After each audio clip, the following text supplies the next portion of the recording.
Yo, what's up guys? Newsom Premier here, back with another video. Today, I wanted to reflect over the 2025-2026 NBA season.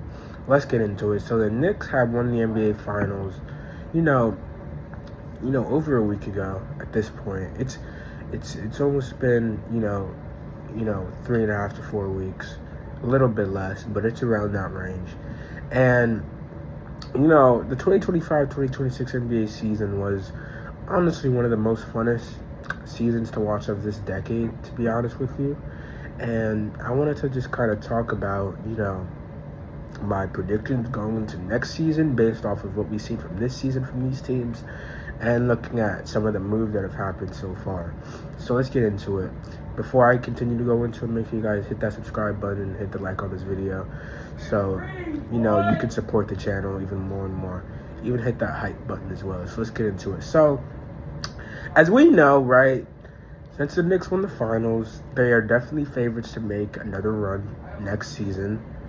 They had a great run, and personally, I feel like being that Spurs team in 5 was a huge achievement, to be honest with you.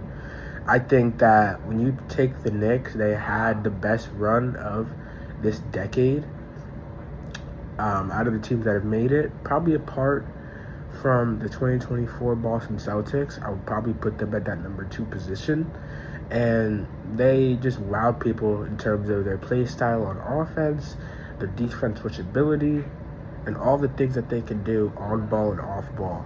So they were an incredible team to watch, to be honest with you. Now, when you look at this Eastern Conference, it's definitely interesting to go into this season, next season, and just wonder, how are these teams going to, kind of chemistry up for going into next season? We don't know if there are going to be more moves going to be made from some of these teams.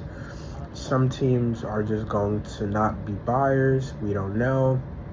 When you look at this Eastern Conference, Toronto just made a blockbuster trade, trading for Kawhi Leonard, getting him back. And, this was a huge move for Toronto fans because they get to get him back in Canada and pair him up with Scotty Barnes back there.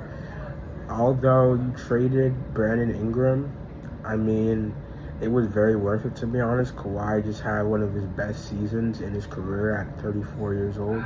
Just turned 35 2 days ago, and that was a move that was just very impressive to see, that Toronto wasn't letting up after losing to the Cleveland Cavaliers in, that first round, which was a very tough loss because they had it in their hands. And for them to get Kawhi Leonard shows that they are ready to, get perceived as a, championship contender in the Eastern Conference.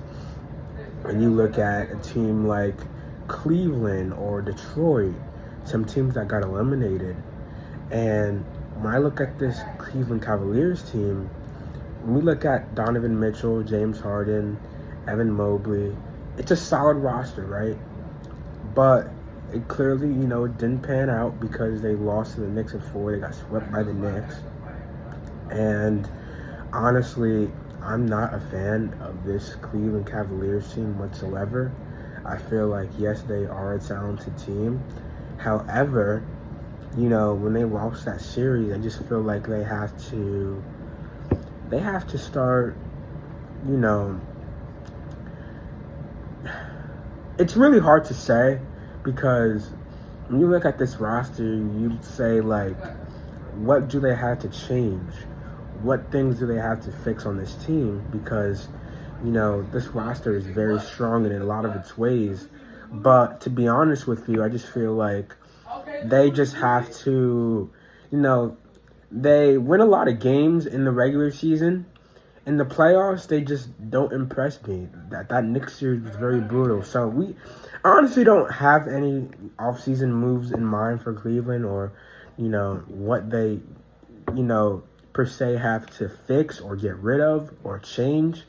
But this Cleveland Cavaliers team, in my opinion, just doesn't look like they're going to go on a run next season or going into next season and this year.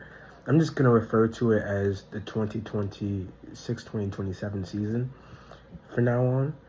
But I wanted to look at one other team in this conference, and that is the Detroit Pistons.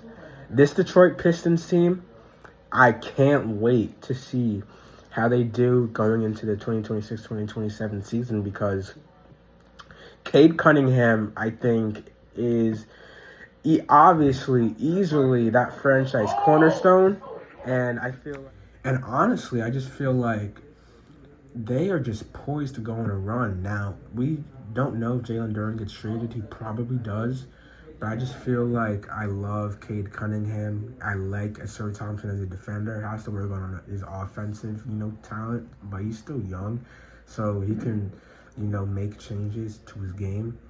We've seen it before from other players on it. Obviously, look at, Steph Curry in his first, 2 years, 3 years, he wasn't amazing. But then when you hit, the 2014, 2015, and so on, he just became that all-star player.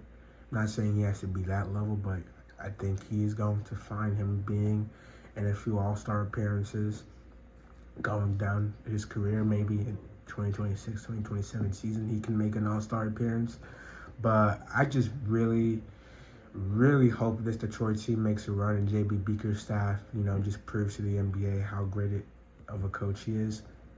That was the last team I wanted to look at in the Eastern Conference.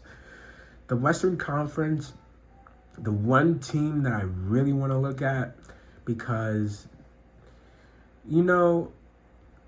I'm going to actually talk about one more team in the Eastern Conference, because it honestly just came to my head. The Miami Heat. They traded for Giannis Antetokounmpo, and I feel like that was a decent move for, the front court defense, but I just feel like the back court isn't there. But, it's fun for a lot of Miami fans, so I hope they enjoy it. That's what I really wanted to talk about. And, the Giannis trade, not a lot to talk about for me. But going back into the Western Conference, the one team that I really wanted to look at is the Minnesota Timberwolves. They acquired LaMelo Ball, and I just think that LaMelo and Anthony Edwards are going to have a great, backcourt chemistry, because I just feel like they can play into their strengths, as Anthony Edwards being a great defender, LaMelo Ball being a 6'7" point guard, so where he is a 3-level, opposer and a 3-level aggressor, to where he can shoot wherever he wants on the court. And Jaden McDaniels is a really solid defender as well that we can't seem to overlook. We can't overlook, the talent that he has in the sense that he can really, be a contributor to this Minnesota team. And although they had lost to not the Denver Nuggets, even though they lost to the San Antonio Spurs, in that second round, I feel like that team is still poised to go on a run for the next 5 seasons, just because Anthony Edwards is still there, and he is freaking 24 years old and is one of the nicest players in the NBA, talent-wise, skill-wise. And I just feel like you just can't overlook that. So I feel like as long as he's there, Minnesota has a chance to go on a huge run, whether it's, a championship or even a Western Conference Finals. Is pretty nice, for a Minnesota team. But obviously, Minnesota fans want to see them get over the hump and win the championship. So I think that is the end goal for Anthony Edwards in his career. But, I think they will continue to be a playoff team regardless and go on some really nice runs. And I feel like even if they, force, a Western Conference team to 7 and they're in the Western Conference Finals, that's not, the end goal, but, they are playing competitively and they are really fighting to win that series. So I feel like that's even a really nice battle for Minnesota. And as long as they can keep battling, that's a really nice run, for what Minnesota really needs, because this isn't a great franchise whatsoever. And I feel like if they can force a lot of game sevens, you know, in the playoffs, hopefully they can come on top. But even if they lose, it shows a lot for, the competitiveness that this culture has. And I think that this team, is very good. Even despite losing that game to San Antonio, they are a very good team, and they played as the underdog. And yes, they've gotten blown out a few games in that series, but I just feel like that game one win was incredible. And that game showed that Minnesota didn't give up whatsoever in this series. And, beating Denver was very impressive. So I'm happy. I'm happy to see where they go. I really like LaMelo Ball fit. Hopefully it pans out well for them. And we'll see just what happened in the NBA in general. And that's pretty much it. Make sure you guys like and subscribe once again. And I'll see you guys later. Peace.